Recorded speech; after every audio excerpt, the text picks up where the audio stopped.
광산갑에서 현재 현역 국회의원으로 활동하고 계시고 있습니다. 근데 이분을 특별히 제가 모신 이유는 제가 개인적으로 존경하는 후배님이기도 하지만 여기 육군사관학교를 다녔어요. 그러니까 참 나도 깜짝 놀랐는데 제가 이제 1년 좀 못 다녔습니다만은 제가 육군사관학교를 다니면서 저도 굉장한 자부심을 가지고 학교 생활을 했는데 저희들이 아침마다 이제 기숙사에서 학교로 이렇게 행진을 하고 갑니다. 그러면은 그 과정에서 세워진 동상들, 위인들의 동상을 보게 되는데 사표로 삼아야 될 그런 대한민국 호국의 간성으로서의 국군으로 가장 어울리는 사람은 홍범도 장군의 상이 거기 서 있어야 되는 게 맞거든요. 그런 점에서 이런 역사의식이 하나도 없는 이 정부에 대해서 정말 분노가 치밀고요. 우리 광주 출신의 이용빈 국회의원인데요. 이리 들어오세요. 감사합니다. 제가 우리 후배님이지만 정말 제가 존경하는 분입니다. 이 인상도 너무 착하시고, 우리 사실 전남대 의대를 나오셨는데, 의대 출신들은 의대에 들어간 순간부터 기득권자가 되기 때문에, 의대 출신이 학생운동을 하기가 쉽지 않습니다. 왜냐하면 제적되고 나중에 의사 자격증도 받지 못하게 되기 때문에, 얼마나 부모님의 기대를 안고 의과대학에 어렵게 들어갔는데, 학생운동하기가 쉽지 않은데 그때도 학생운동을 하시고 또 졸업하셔서 이제 의사가 되셔서 쭉 의사활동을 하시다가 우리 문재인 정부 때 1호 영입인사로 들어오셔서 우리 민주당에 결합을 했고 지금 광주 광산갑에서 현재 현역 국회의원으로 활동하고 계시고 있습니다. 근데 이분을 특별히 제가 모신 이유는 제가 개인적으로 존경하는 후배님이기도 하지만 다른 것보다도 이분이 여기 육군사관학교를 다녔어요. 그러니까 참 나도 깜짝 놀랐는데 육사를 다니시다가 중퇴를 하고 그냥 의대로 옮겼는데 육사를 왜 갔어요? 자기 소개 좀 한번 해주십시오. 네, 광주의 아들 우리 송영길 대표님도 광주의 아들이시죠. 고3 때 제가 고1이었고 제가 고등학교 1학년 때 5.18 광주 민주화운동이 있었습니다. 제가 중학교 3학년 때 박정희 대통령이 시해 사건이 있었고 그 과정에서 사춘기 때 저도 상당한 충격을 받았다고 해야 될까요? 그러니까 당시에 세계적으로 보면은 많은 제3세계들이 민주화 운동들이 일어나고 있었고 굉장히 역동적이었다는 생각이 지금 돌이켜보면 드는데요. 특히나 다들 아시겠지만은 1, 2차 서급파동이 있었고 정치적인 경랑에 휩싸이게 됩니다. 그 과정에서 제가 사춘기를 보내면서 굉장히 사회 문제에 관심을 갖게 됐는데 이때 제가 가장 크게 관심을 가졌던 게 동학혁명이에요. 그러니까 이제 우리 대한민국이 세계사의 흐름에 한가운데로 갈 수 있는 그런 기회의 시기가 있었는데 이게 이제 근대화 과정으로 이야기하는 동학혁명 시기가 있었고 서구 세계에 있어서의 시민혁명은 이제 프랑스 혁명이 있기 때문에 제가 프랑스 혁명사 또 동학혁명사를 좀 깊이 있게 공부를 하면서 5.18 광주 민주화운동을 경험하게 되면서 제가 성인이 됐을 때 사회적 역할을 어떻게 할 것인가에 대해서 사춘기 때 많은 고민이 있었습니다.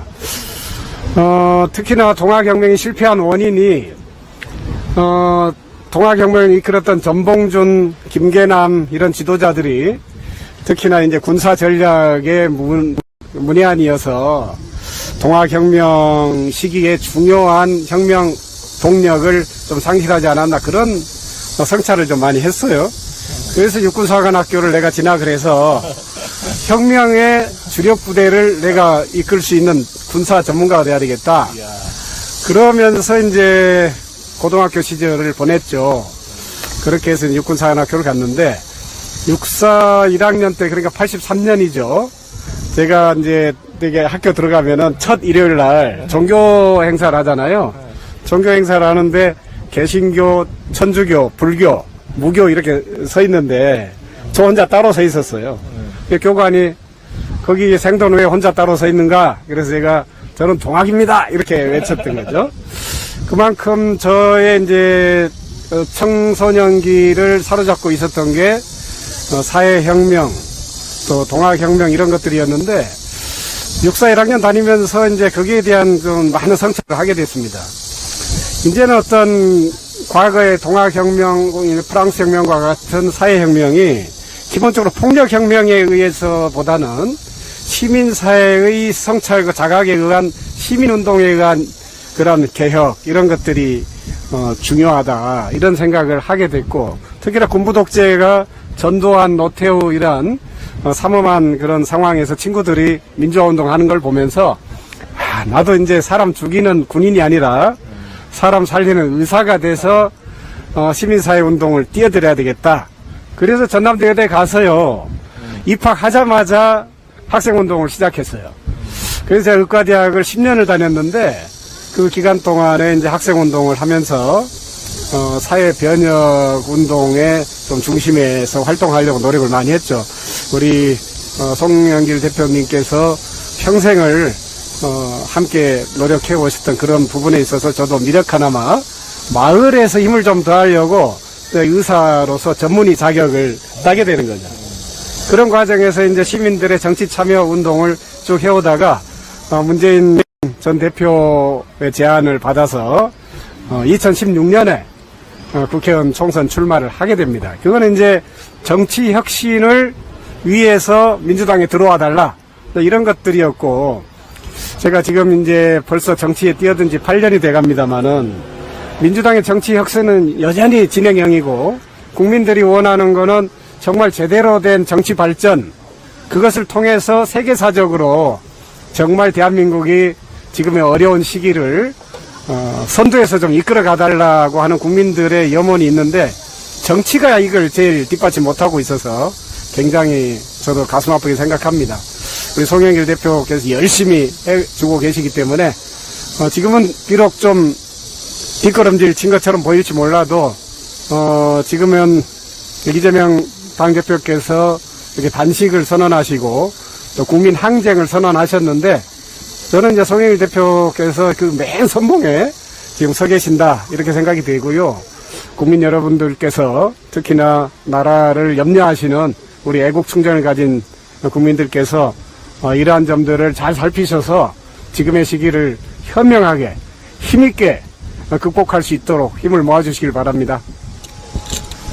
하나 좀 이왕 나오신 김에 말씀드릴 게 있는데, 아시다시피 제가 민주당 2년 전 전당대 돈봉투 논란으로 지금 검찰이 제 주변을 수사하고 있고 아직 저를 소환도 하지 않고 있습니다만, 저로서는 사실 제 당대표 선거 과정에서 발생한 일이라 괜히 이름이 거론된 의원님들이나 저 주변 분들에게 매우 송구스럽고 죄송한 생각을 금할 수가 없습니다. 근데 그 중에 돈봉투 논란이 있었는데 우리 이용빈 의원 이름이 언론에 한번 나와가지고 많이 곤란했을 텐데, 여기서 다시 한번 해명의 말씀을 올리면, 우리 이용빈 의원은 사실 광주에서 전당대를 제가 삼수해가지고 당대표가 됐잖아요. 2번 떨어지고 3번째 됐는데, 이 3번 다 일관되게 공개적으로 송영길 지지를 선언해준 유일한 분이 우리 이용빈 국회의원입니다. 우리 광주에 8분의 국회의원이 계신데, 그 중에 유일하게, 저는 잊을 수 없는 정말 형제 같은 사이이고, 이분은 나한테 돈을 받을 게 아니라 오히려 나한테 항상 뭘 지원해주고 자기 돈을 써서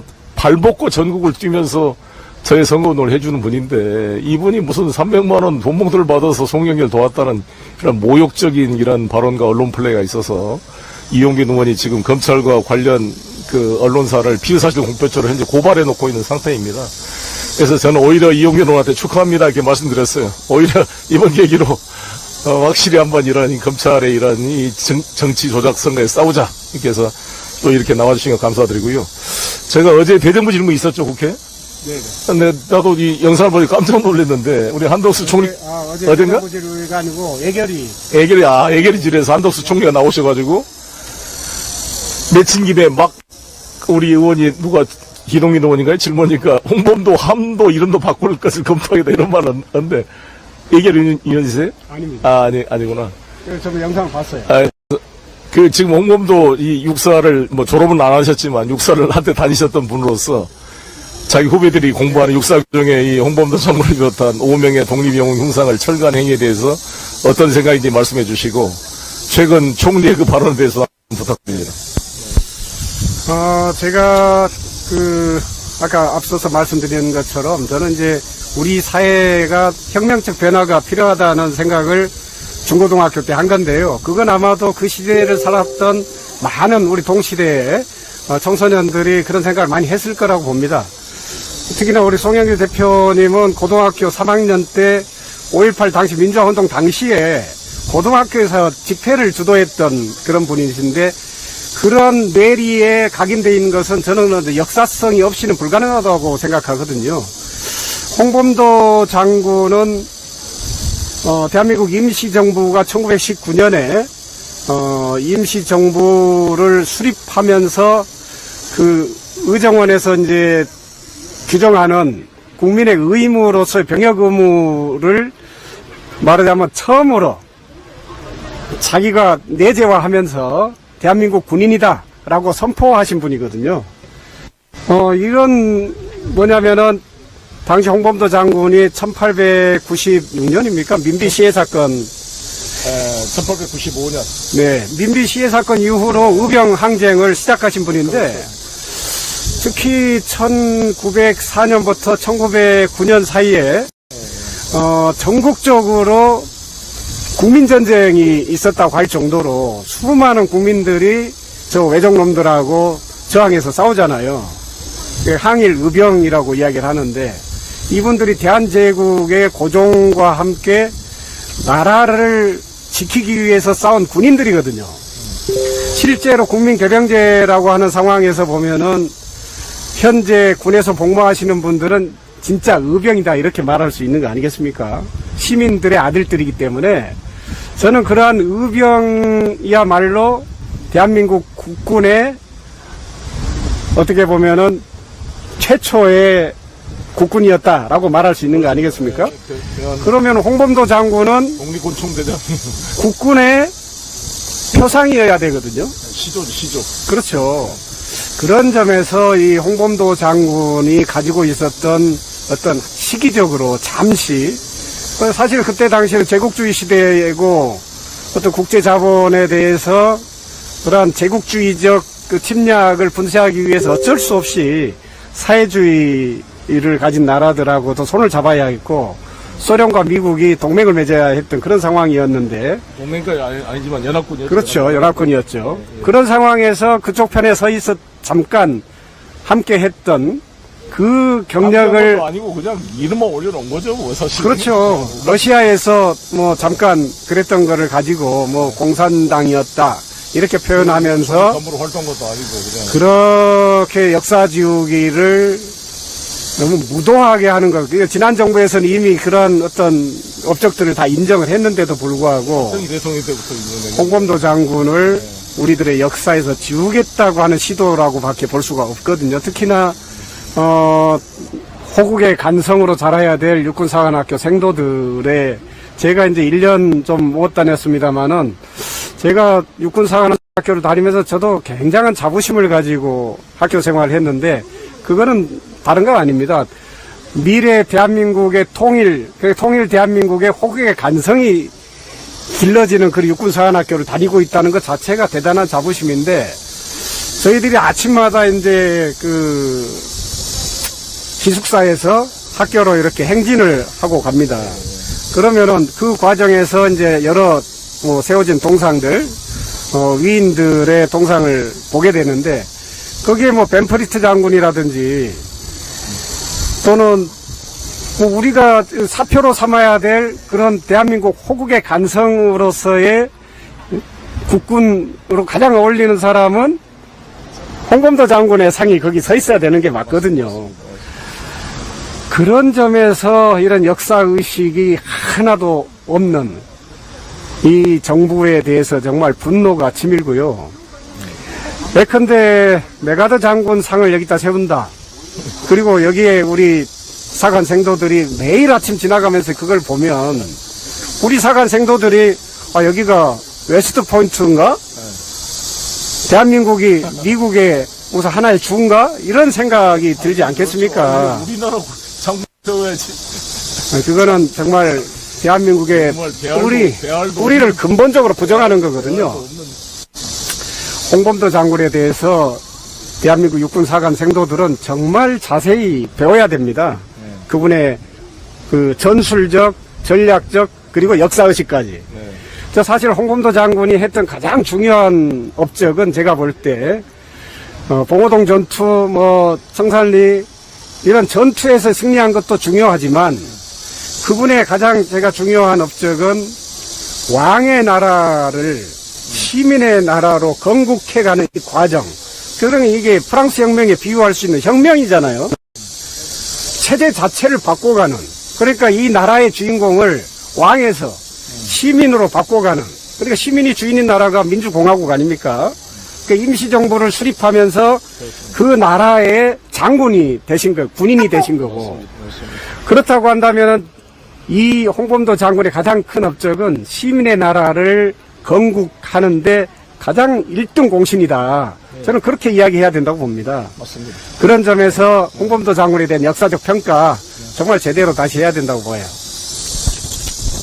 재밌는 것은 이런 게 있잖아요. 이동희 장군이나 김좌진, 안중근 이런 사람들은 약간 상층 계층의 또 우리 조선 말에 좀 양반 상층 계층의 분들이라고 한다면 홍범도 장군은 그야말로 하층 계급이었습니다. 평양에서 머슴이 아들로 태어났어요. 일주일 만에 어머니가 그냥 애 낳고 돌아가셨대요. 그래서 아버지가 그 심청 아버지처럼 동양젖을 먹여서 키웠어요, 홍범도 장군을. 근데 그마저 9살 되는 때 아버지도 돌아가셔서 천의 고아가 됐습니다. 9살짜리 고아가 여기저기 멋있는 사람이면서 살면서 안 되면 금강산 신계사이가 또 절에 가서 스님이 잠깐 되기도 거기서 글을 처음으로 배웠대요. 거기서 부인을 만났고 비군이었던 이옥녀 여사를 만났고 나중에 이제 애를 낳고 백두산 이런 데에서 포수로서 또 종이 공장에도 다니기도 했고 노동자 생활을 하다가 포수로 살다가 이 아까 말씀한 대로 1894년 동학혁명 95년 을미 외변 때 민비 시해 사건이 발생하고 그때부터 의병에 참가를 해서 1905년 을사늑약 때 의병이 더 강화가 됐고 1907년도 정리 7조약 때는 대한제국 군대가 해산이 됩니다. 그래서 박성환 대장이 이거에 분통해서 권총으로 자살을 해요. 그 해산된 우리 대한제국 군인이 약 3만 명이었는데 그분들이 이 무장 해제를 거부하고 남대문에서 그 상당한 시가전을 펼치게 됩니다. 이 대한제국의 해산된 이 군대가 의병과 결합돼서 광복군이 만들어지고 여러분 우리 국민들이 미스터 선샤인에서 보셨지만 거기에 이병현이가 나오는 부터 그 얘기 나오잖아요. 그 미스터 선샤인의 그 무대가 이 1907년 그런 우리 이 광복군들의 활동을 이제 보여준 거라고 보여집니다. 그래서 저는 이제 그래서 홍범도 장군을 생각하면 아니 나라의 녹을 먹었던 을사오적들이나 이 고관 대작들은 전부 일제에 팔아먹고 물론 민영환 씨는 분통해서 자살하신 분도 계셨지만 상당수는 일제 협력에서 고관 대작 중추원 참의 이런 걸 받아가지고 일제하에 은전을 받아서 잘 먹고 살았습니다. 근데 국가로부터 아무런 혜택을 받지 못한 정말 이 머슴살이었던 홍범도 장군이 나라를 위해 총을 들고 싸우니까 얼마나 이 위대한 역사입니까? 저는 이제 신돌석 장군을 생각하게 돼요.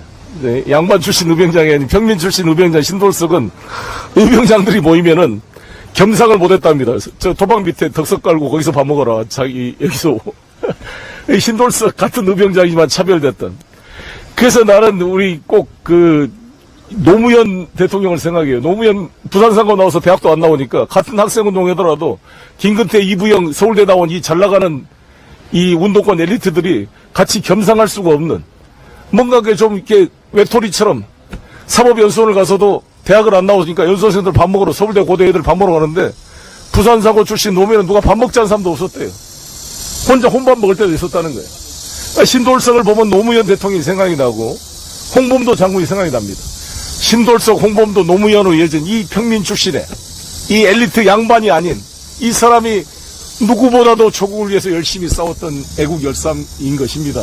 이것을 이 일제 때 자기 입신양명을 위해서 만주 국만학교 전신 간부 양상학교에 가서 간도 특설대가 독립군을 때려잡으면서 지가 출세하고 일본도 차고 다니면서 권력을 누렸던 이런 민족 반역 행위를 한 백선엽이를 여기다 갈아낀다는 게 말이 되는 겁니까?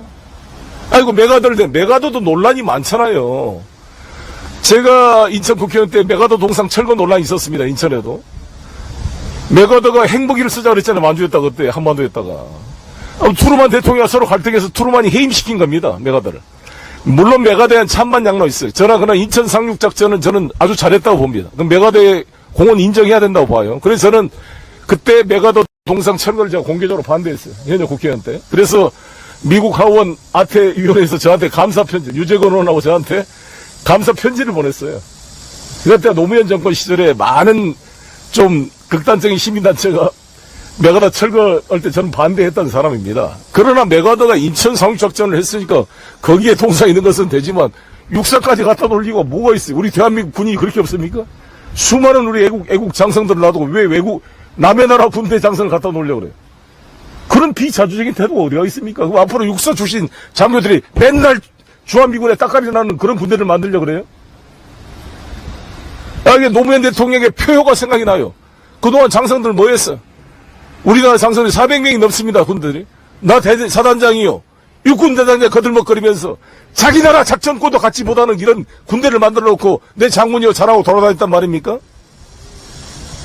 웃기는 거. 이스라엘이 친미국까지만 전시작전권을 미국한테 갖다 줍니까? 이스라엘은 미군이 주둔하고도 있지도 않아요. 자주국방입니다, 이스라엘은. 박정희 대통령의 자주국방의 노선을 좀 발끝이라도 배우기를 바라겠습니다. 지금의 국민의힘이나 윤석열 대통령. 나는 그런 면에서 박정희 대통령의 자주국방 노선은 옳았다고 봅니다.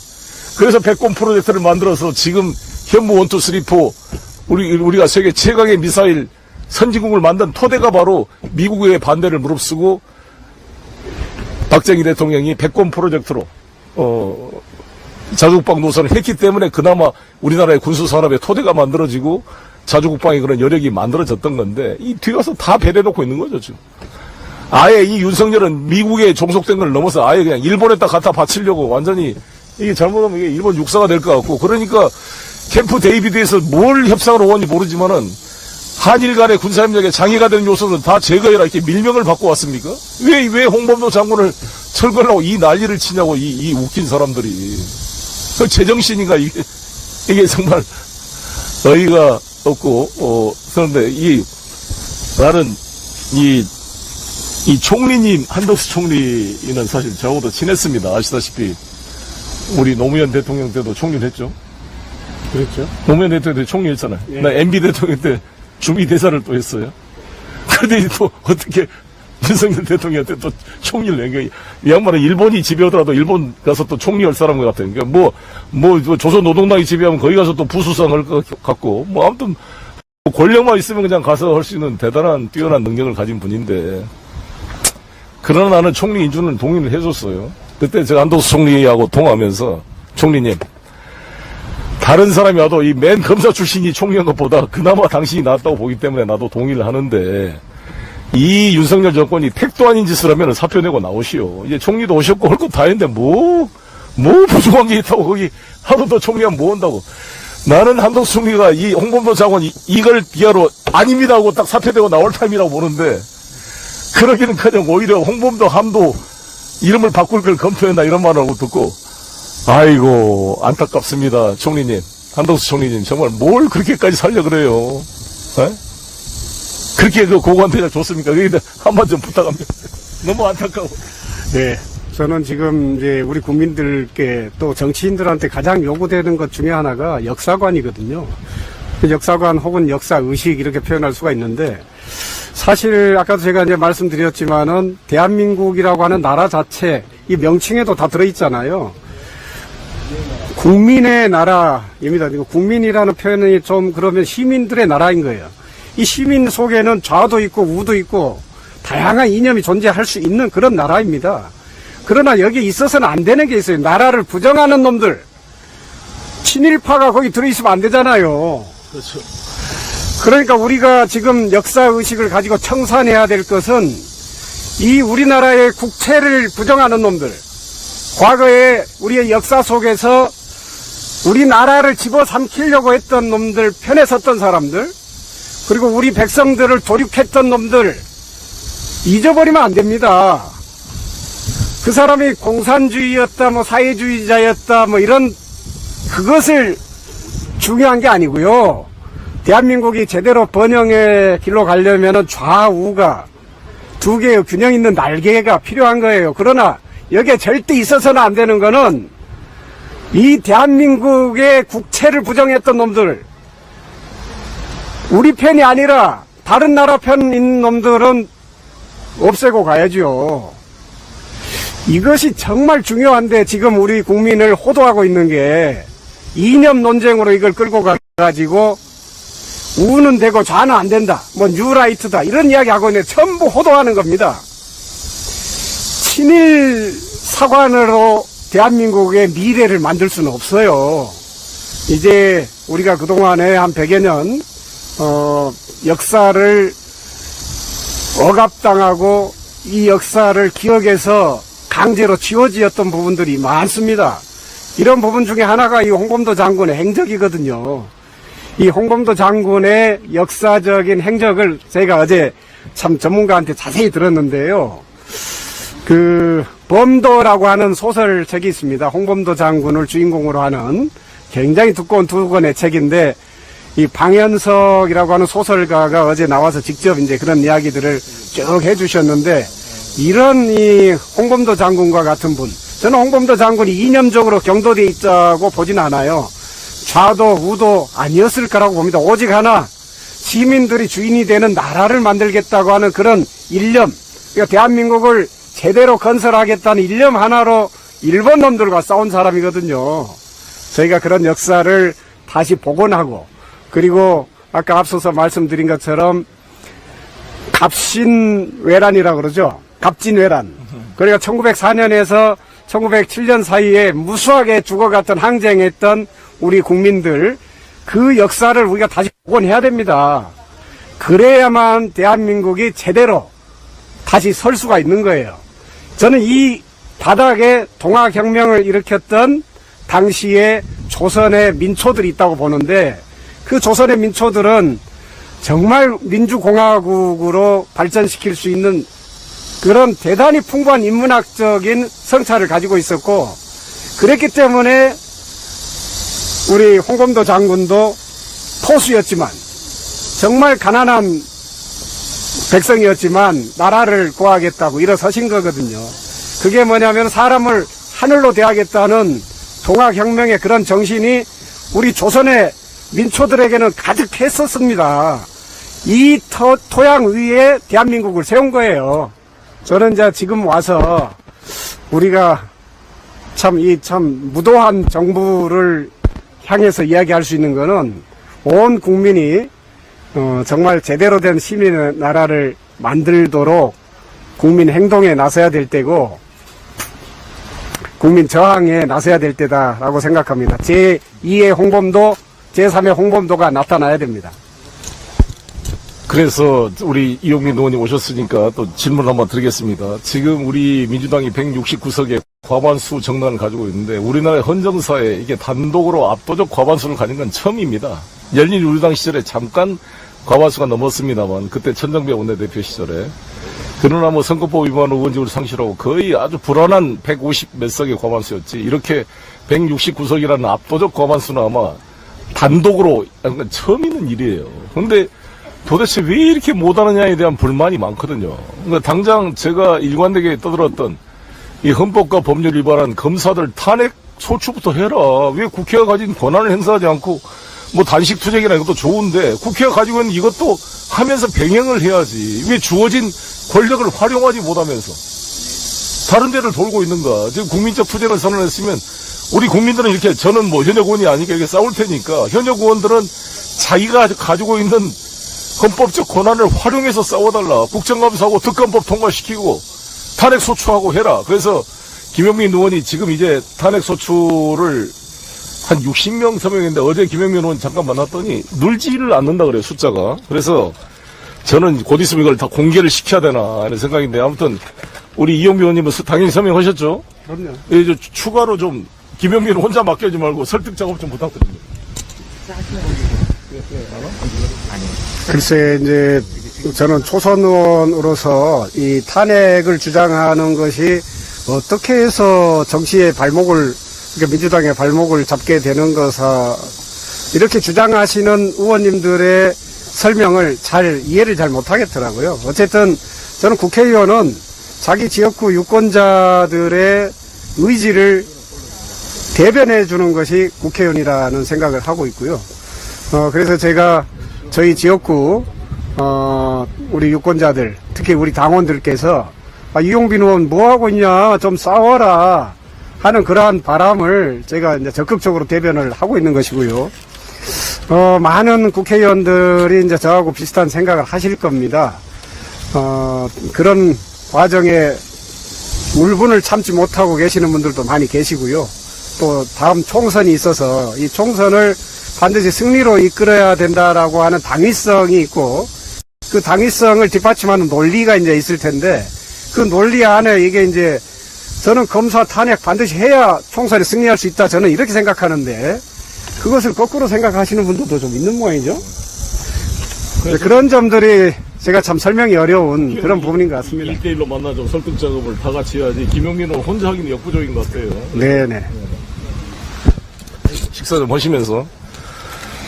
저는 지금 뭐 이재명 대표도 단식 농성을 한다 그러는데, 저는 뭐 식사를 하면서 이 현장을 지키면서 오늘 일종의 필리버스터로 쭉 지금 저는 7시까지 이거를 지금 진행하고자 합니다.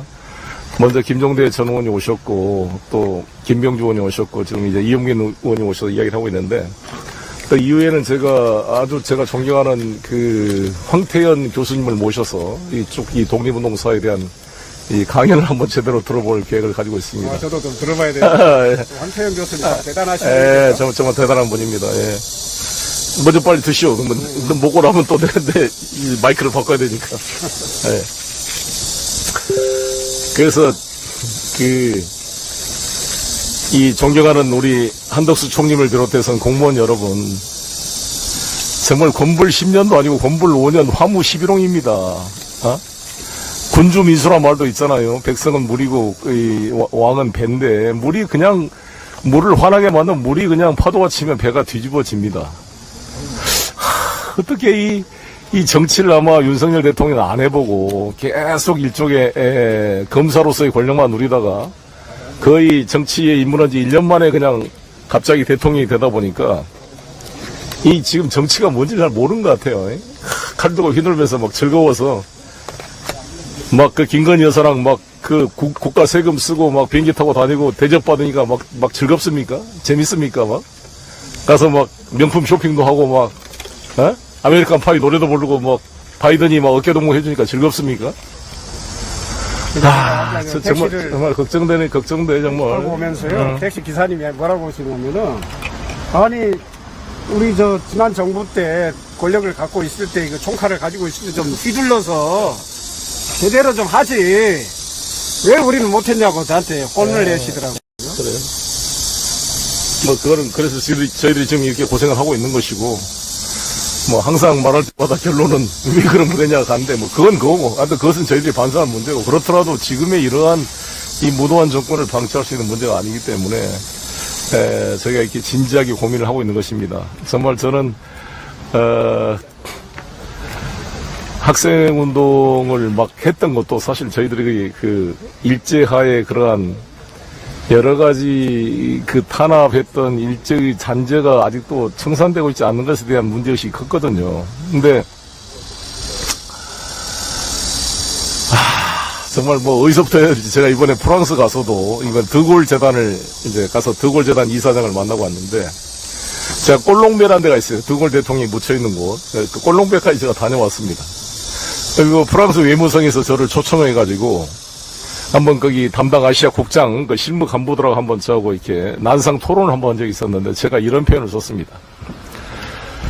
나는 드골을 높게 평가합니다. 난 드골 대통령을 박정희 대통령과 노무현 대통령과 연관되고 싶어요. 왜냐하면 드골이라는 사람이 대단했잖아요. 그때 아마 그 2차 세계대전 때 1940년 5월 10일 날 히틀러가 블리츠크리그라는 소위 전격 작전을 한 겁니다. 그게 이 마지노선을 에다가 이 프랑스군이 모든 전력을 집중을 해놨는데, 독일군이 마지노선으로 오겠습니까? 바보처럼. 어떤 바보가 마지노선으로 오겠어요? 콘크리트 절벽을 만들어 놓고 기관포를 다 설치해 놓은 것다 죽으려고 누가 마지노선으로 오겠습니까? 어떤 바보라도. 독일군은 그쪽으로 오지 않고 이 아덴만 숲이라고 벨기에와 이 프랑스의 그 국경 사이입니다. 제가 직접 아덴만 숲을 다녀왔습니다, 이번에. 내가 그 현장을 보고 싶어가지고.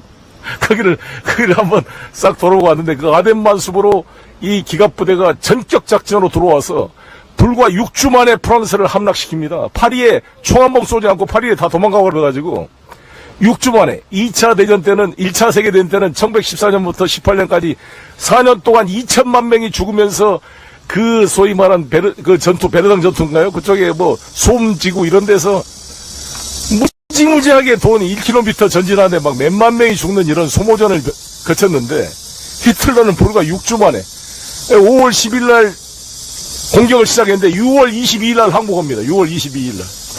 참. 정말 이 프랑스를 공격해놓고 그래놓고 프랑스가 이제 파리를 이제 비워놓고 도망가서 저 남쪽으로 비시라는 곳으로 도망가가지고 거기서 빼땡 정부가 1차 세계대전의 영웅 빼땡 페르난도 빼땡 원수가 대통령이 돼가지고 거기서 프랑스 정부를 새로 만듭니다. 그 만드는 게 프랑스 영토의 5분의 2쯤 돼요. 5분의 3은 파리를 포함해서 독일이 직접 통치하고 5분의 2 영토는 자치정부로서 프랑스 정부를 만들어 놓고 비시 정부와 함께 서로 휴전협정을 체결합니다. 이제 독일하고 프랑스하고. 그래서 이거는 마치 일본이 중국을 점령하고 왕정웨이라고 왕징웨이라는 괴뢰 정부를 만든 것. 그다음에 만주를 점령해서 만주의 마조 황제 푸이를 데려다가 만주국이라는 괴뢰국을 만든 것과 유사한 거죠. 유사한 건데 여러분 그때 프랑스 육군이 한 400만이 넘었을 거예요.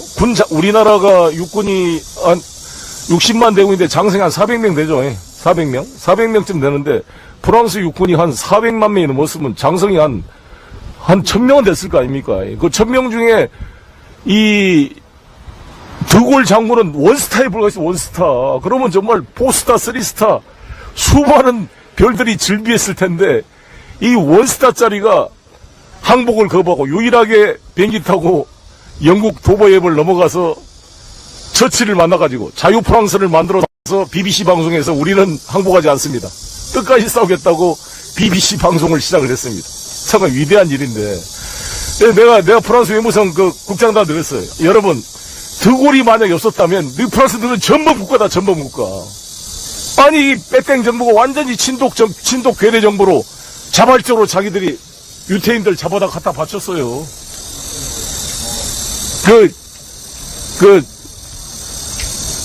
파리에 갖다 바치는 그 장소를 제가 갔다 왔습니다. 그 겨울, 거기 스케이트장이라고 하는 곳이 있어요. 저기 아이펠타워 근방에 있는데, 거기서 유태인들을 다 잡아다가 이놈들이, 이 BC 정부가 갔다가 독일한테 맞아 아우슈비츠에 보내서 다 죽였다니까요. 이 자발적인 범죄자들이야. 이 프랑스 애들이. 그리고 프랑스의 BC가 정권을 잡으면서 지금 프랑스 3세기가 어떻게 되냐면 프랑스 혁명의 정시잖아요. 그게 처음에 리베르 때 자유란 말이에요. 에갈리 때 이거는 이퀄리티 평등이란 말이고 프레타니 때 이거는 이제 우애란 뜻입니다. 그래서 자유 평등 우애 이게 프랑스 혁명의 3대 정신으로 지금 프랑스 민주공화국의 3세기가 그 형상인데 이 BC 정부는 뭘 했냐면 그거를 싹 바꿔버렸어요. 지금 완전히 옥범도 장군 바꾸고 저 백선엽이 되는 것처럼 이 BC 독일 괴뢰 정부가 뭘로 바꿨냐면은 조국, 가족, 노동 이렇게 바꿨어. 이를 완전히 보수 이념으로 바꿨어요. 3세기를. 보수 카톨릭의 지지를 받고 이 프랑스 나치들 이 우익들의 지지를 받아서 괴뢰 정부를 운영했던 겁니다. 그래서 드골이 나는 참 위대하다 보는 게 그 일개 원스타에 불과한 사람이 혼자 단기 필마로 BBC 방송을 시작해서 자유 프랑스를 조직하고 군대를 모집해서 연합군에 인으로 참가해가지고 결국은 아니 전속 국가가 돼버렸잖아. 갑자기 우리나라 ABC 정부는 그렇게 독일 프랑스 레지스탕 못지않게 광복군을 조직해서 김구수 주석이나 윤봉길, 이봉창 열사를 비롯해서 한일 애국단을 만들어 그렇게 투쟁을 했음에도 불구하고 한국 임시정부를 아무도 인정을 안 해줬잖아요. 독일, 소련, 미국도 인정 안 해줬고, 이 장개석이도 그냥 암묵적으로만 인정했지, 공식적으로 인정을 안 해줬어요. 그러니까 이게 아무 나라로부터 인정받지 못한 나라로 우리가 해방되고 나서도 임시정부 자격이 아닌 개인 자격으로 김구 주석이 나라에 와야 됐는데, 이 프랑스는, 드골이 지가 기갑부대를 거느리고 개선문으로 지가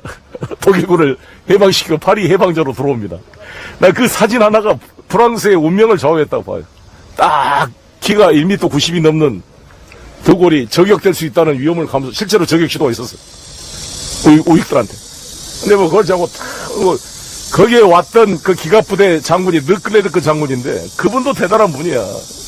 그 몽고메리나 연합군 사령관의 지시를 받지 않고, 나는 오로지 자유프랑스 드골 주석의 대통령의 지시를 받는다고 그냥 그 프랑스 기갑부대를 끌고 독일 전선으로 안 따라가고 미군 안 따라가고 그냥 돌려가지고 프랑스를 파리를 해방시키러 따라왔다니까. 그러니까 프랑스 기갑부대 르클레르크 장군이 이끄는 부대와 그 앞에 드골이 개선문을 통해 통과함으로써 모든 프랑스 국민들의 내리에 독일로부터 해방은 미군이 아니라 바로 우리 자유프랑스 드골의 군대가 우리 조국을 해방시켰다. 이렇게 돼서 자주적인 나라가 된 거고, 그래서 핵을 개발해서 처칠과 트루만과 싸우면서 이 드골이 프랑스의 독자적 외교 능력을 만들어내고, 그래서 유엔 안보리 상임이사국으로 들어가고, 정말 지금의 프랑스의 그런 이 토대를 만들어낸 게 이제 위대한 드골 대통령입니다.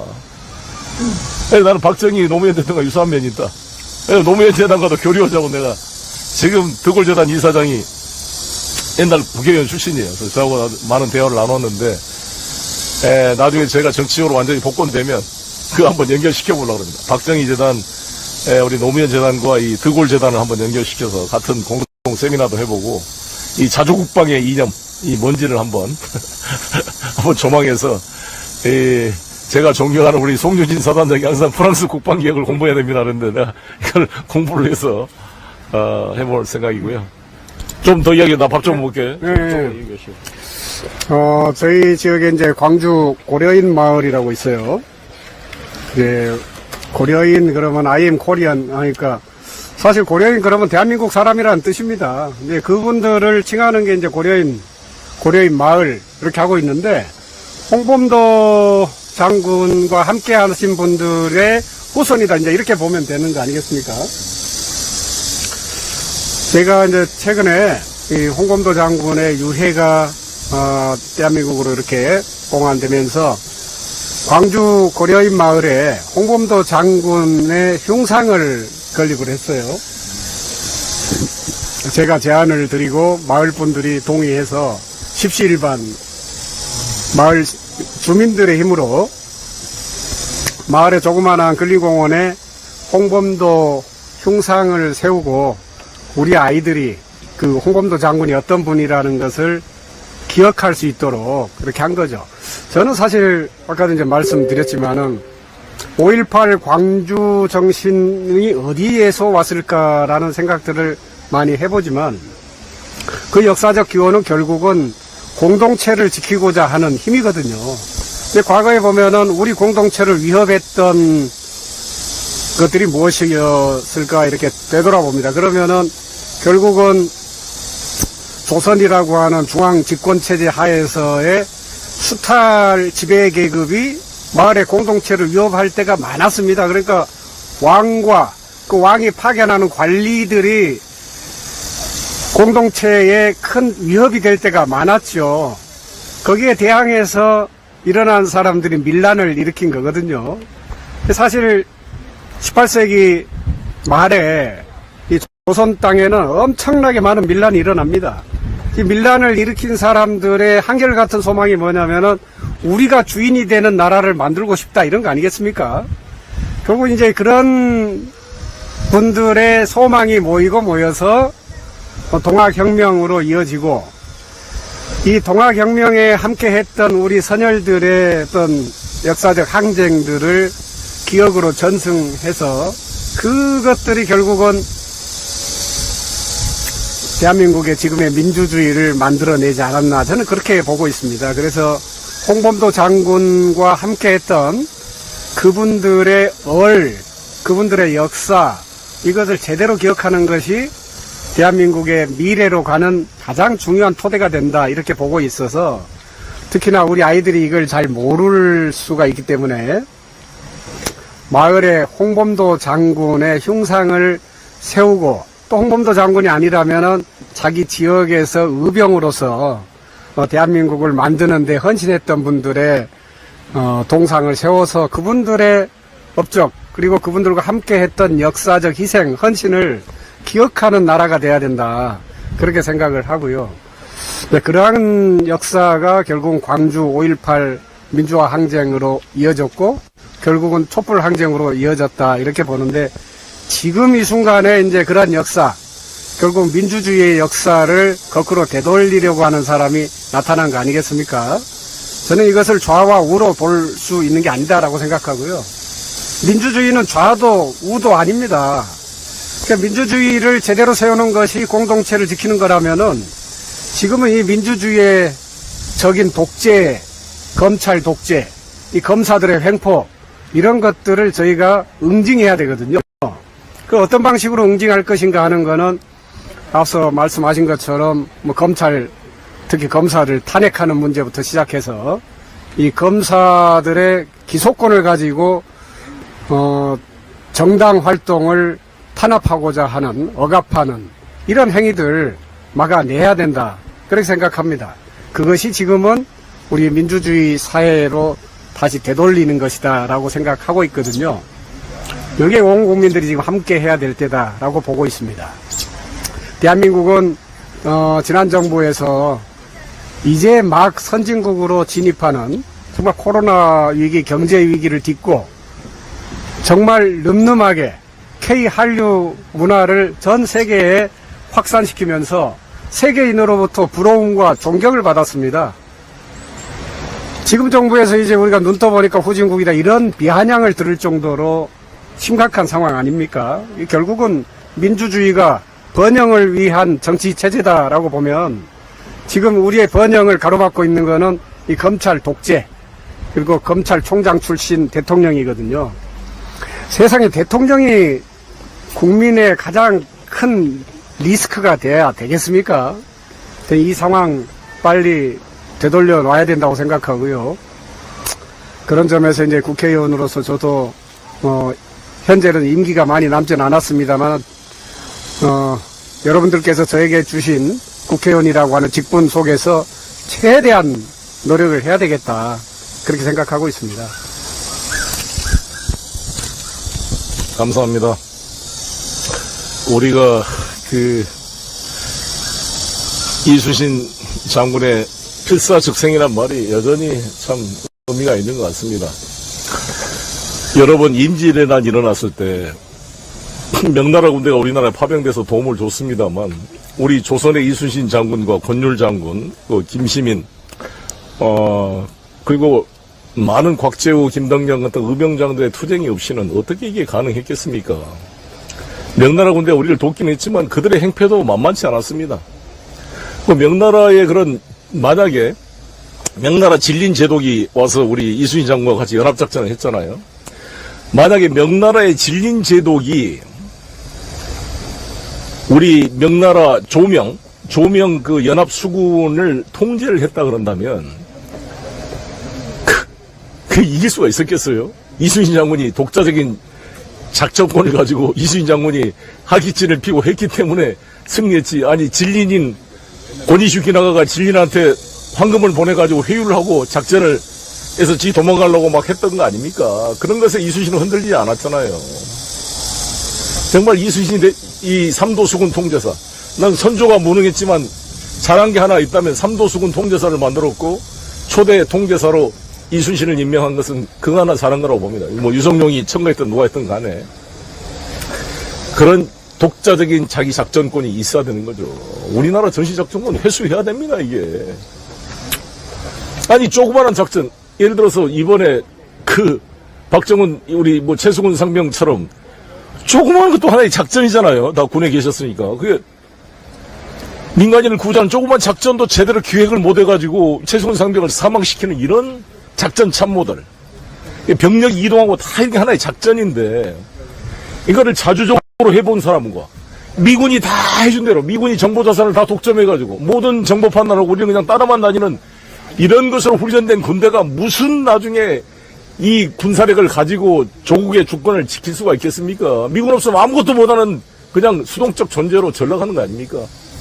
포장마차 사장을 하더라도요, 사장과 종업원은 이 마인드가 다릅니다. 사장은 모든 경영 환경의 변화, 환율, 이자율, 부동산, 모든 시장 이걸 판단해서 종합적으로 자기가 이 판단하지 못하면 회사가 망하거나 아니면 흥하거나 결정하는 거예요. 종업원은 월급 받으면 되는 겁니다. 완전히 우리 한국군은 종업원 아니에요, 종업원. 미군이 시킨 대로 월급 받고 사는 종업원. 이런 군대가 무슨 파워를 발휘할 수가 있겠어요, 독자적으로. 전시작전권 이상 이전에 와서 스스로 작전 계획을 세고 실행을 해봐야죠. 그리고 우리 이종섭 국방장관에게 다시 묻습니다. 현행 우리나라 법률상 국방부 장관은 군정권과 군령권을 가지고 있습니다.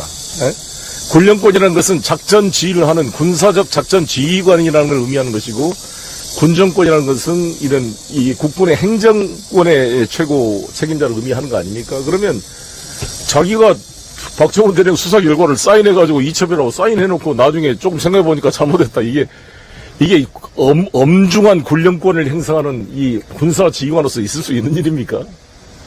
이거는 황당한 일이에요, 황당이네. 조조도 이렇게 안 했어요. 조조도 지가 지켰던 거. 조조가 그랬던 거예요. 곡식에 말이 먹으면 사람 목을 친다는데 자기가 졸다가 자기 말이 곡식을 먹어서 자기가 스스로 자기 목을 쳐라고 그랬던 거 아닙니까? 주의가 말리긴 했지만 그게 법치주의고 엄정한 군령권 아니에요. 계륵이란 말을 했다고 양수란 똑똑한 부하가 철수 준비를 하니까 불에다가 걔는 목을 쳤잖아, 이 조조가. 양수는 얼마나 이뻐했는데, 조조가. 그러나 자기가 공식 명령도 안 내렸는데 계륵이란 말을 지가 넘겨짚어가지고 월권을 해서 지가 너무 머리가 똑똑해가지고 이 계륵이라고 조조가 말한 것은 닭의 갈비라, 이게 먹을 것이 없으니까 지금 철수해란 뜻이다. 그래서 철수 준비하다가 이 군의 사기를 떨어뜨려, 그래서 읍참마소로 목을 잘라 죽입니다. 이 사마이를 죽이려고 했는데 사마이를 못 죽이고 양수를 대신 죽이는 거죠. 이게 조조가 얼마나 계획했겠으냐면은 그게 바로 이 군령권의 엄정함을 의미하는 것 아니겠습니까? 제갈공명이 마속을 죽일 때도 자기 아들 같은 마속을 자기 명령을 안 따랐으니까 죽인 거 아닙니까? 예, 그런 이종섭 장관님, 그냥 사표를 내세요, 군인답게. 사표를. 네, 그래서 오늘 이용빈 의원님 너무 감사드리고, 이제 다음은 또 귀한 손님이 오셔서 우리 안진걸 소장을 모셔야 돼서, 안진걸 소장 전에 또 한번, 모실 분이 있습니다. 먼저 들어가십시오, 우리 이용빈. 네. 뜨거운데 고생하셨습니다. 저는 이 농성투쟁한 자세로 끝까지 버티겠습니다. 네, 파이팅, 파이팅. 여기. 오지 마이트! 한번 해. 파이팅. 이용민 의원님 수고 많으셨습니다.